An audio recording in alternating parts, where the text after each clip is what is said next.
నమస్తే సార్. నమస్తే. సో ఇప్పుడు మార్చ్ లో కొన్ని సినిమాలు ఉన్నాయి. పవన్ కళ్యాణ్ గారిది ఉస్తాద్ భగత్ సింగ్, యష్ గారిది టాక్సిక్ సినిమా, అండ్ బాలీవుడ్ నుంచి దురంధర్ 2 అండ్ అడవి శేష్ గారిది డెకాయిట్ అనే సినిమాలు ఉన్నాయి. అవును. సో ఇన్ని సినిమాల్లో ఏ సినిమా నెగ్గిద్ది, ఏ సినిమా తగ్గిద్ది అంటే మీరు ఏ సినిమా? ఇది ఒకటి నెగ్గుద్ది, ఒకటి తగ్గుద్ది అని ఇప్పుడు ప్రెజెంట్ మనం ప్రెజ్యూమ్ చేయలేమండి. ఉమ్. ప్రెజ్యూమ్ చేయలేం. ఉమ్. ఇది ఎలాగంటానంటే అంటే బిగ్ ఫైట్ ఎలా ఉంటది అనుకుంటున్నానంటే నేను ఉమ్. Toxic plus Ustad Bhagat Singh. ఉస్తాద్ భగత్ సింగ్ ఏంటంటే మన తెలుగు సినిమా, టాక్సిక్ ఏంటంటే కన్నడ డబ్బుడు. అయితే ఆ రెండిట్లకి అంటే కన్నడ డబ్బింగ్ సినిమా అయినా కానీ దిల్ రాజు గారు అది 120 crores కొన్నారు. ఆ సినిమా అంటే ఆల్మోస్ట్ ఒక తెలుగు సినిమా అంటే బాలకృష్ణ గారి సినిమా కంటే ఎక్కువ రేట్ పెట్టుకున్నారు.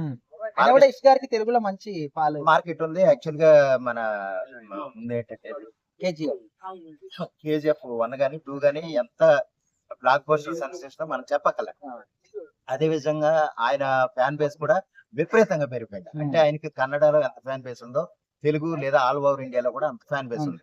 ఆ విధంగానే ఆ ఫ్యాన్ బేస్ ని దృష్టిలో పెట్టుకుని టాక్సిక్ సినిమాకి 120 crores పెట్టి దిల్ రాజు గారు కొట్టడం అనేది అది ఒక విధంగా అంటే హైయెస్ట్ డబ్బింగ్ సినిమాకు ఉన్న రేట్ గా చెప్పాలి. ఇది పక్కన పెడితేనండి, ఇది ఉస్తాద్ భగత్ సింగ్ కూడా యాక్చువల్ గా దానికున్న దమ్ము దానికే ఉంది. అయితే పాన్ ఇండియా పరంగా చెప్పాలంటే నేను టాక్సిక్ ఎక్కువ ఎడ్జ్ చెప్తున్నాను. ఉస్తాద్ భగత్ సింగ్ ఏంటంటే మన లోకల్ పిక్చర్ అంటే రీజనల్ సినిమా. పైగా ఏంటంటే అది మార్చి 26 వస్తుంది. యాక్చువల్ గా మార్చి 27 రావాల్సిన మన పెద్ద సినిమాని ఏప్రిల్ 30th వెళ్ళింది. అది బాబాయ్ కోసమే త్యాగం చేశాడు అన్నట్టుగా మెగా ఫ్యాన్స్ అంటున్నారు. మెగా ఫ్యామిలీ కూడా ఆ విధంగా చెప్తుంది. అయితే మార్చి 26 వచ్చే ఉస్తాద్ భగత్ సింగ్ టాక్సిక్ సినిమాకి కొంచెం బిగ్ ఫైట్ ఎక్కువ ఉంటాయి. ఆ రెండు దెబ్బగా ఉంటాయి. అల్టిమేట్ గా పాన్ ఇండియన్ రేంజ్ లో చెప్పాలంటే టాక్సిక్ కి కొంచెం ఎక్కువ ఎడ్జ్ ఉంటుంది. అలాగే నెక్స్ట్ దురంధర్ 1 అనేది ఎంత సెన్సేషన్ హిట్ మన ప్రత్యేకంగా చెప్పగల ఈ మధ్య కాలంలో. అంటే ఇప్పటికీ కూడా అది ఇంకా స్ట్రాంగ్ రన్నింగ్ లోనే ఉంది. అటువంటిది దురంధర్ 2 కూడా అల్టిమేట్ రిజల్ట్ మనకి అంటే తెలుగులో ప్రత్యేకంగా చేయటం అనేది గొప్ప విషయం. దానికి అదొకటి డెకాయిట్ ఏంటంటేనండి, అడివిశేష్ గారి డెకాయిట్ అది ఆయనకున్న అంటే కంటెంట్ ఓరియంటెడ్ సినిమాలు ఆయన చాలా బాగా చేస్తున్నాడు అడివిశేష్ గారు. ఈ డెకాయిట్ మృణాల్ ఠాకూర్ అంటే ఆవిడ ఏంజల్ కింద పెద్ద పేరుంది. అంటే ఎక్స్ట్రాడినరీ క్వీన్ అన్నమాట ఆవిడ నా పర్సెప్షన్ లో చెప్పాలంటే. అటువంటి అంత పేరున్న హీరోయిన్ కి ఆ హీరోయిన్ కాబట్టి ఎంత పేరుందో, అలాగే అడవిశేష్ గారు కూడా ఇటువంటి డెకాయిట్ లేదా ఇటువంటి ఇన్వెస్టిగేటివ్ స్పై థ్రిల్లర్ మూవీస్ చేసే హీరోగా చాలా మంచి పేరు ఉంది. ఆ విధంగా మృణాల్ ఠాకూర్ కూడా దానికి యాడ్ అవటం, డెకాయిట్ సినిమా కూడా ఎక్స్ట్రాడినరీగా ఉంటుందని నేను నమ్ముతున్నానండి. దానికి తగ్గట్టుగానే వాళ్ళ సినిమా మేకింగ్ అది కూడా ఉంది.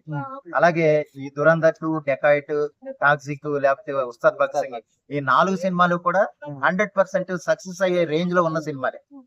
ఖచ్చితంగా ఇది తక్కువ, ఆ డైరెక్టర్ తక్కువ, లేకపోతే అంతకు ముందు ఫెయిల్యూర్స్ ఉన్నాయి అన్న విధానం అయితే ఎవరి మీద లేదు. ఓవరాల్ గా ఏంటంటే టాక్సిక్ అంటే కొంచెం ఎడ్జ్ ఎక్కువ అని నేను నమ్ముతున్నాను. ఎందుకంటే పాన్ ఇండియన్ మూవీ కాబట్టి. At the same time dacoit కూడా పాన్ ఇండియన్ మూవీనే.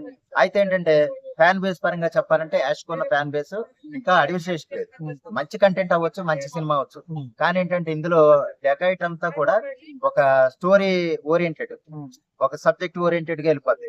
టాక్సిక్ ఏంటంటే మాస్ ని, క్లాస్ ని, రకరకాల ఆడియన్స్ ని టార్గెట్ చేసుకుని వెళ్తారు.